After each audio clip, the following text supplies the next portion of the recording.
The United Arab Emirates on Tuesday announced that it would shift to a 4.5-day working week with a Saturday-Sunday weekend from next year to better align its economy with global markets.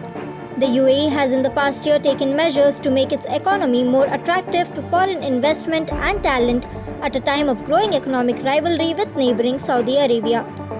The working week for government entities would start on Monday and end on Friday at 12 noon before Muslim prayers, the government said in a statement, adding, this would also improve the work-life balance for employees.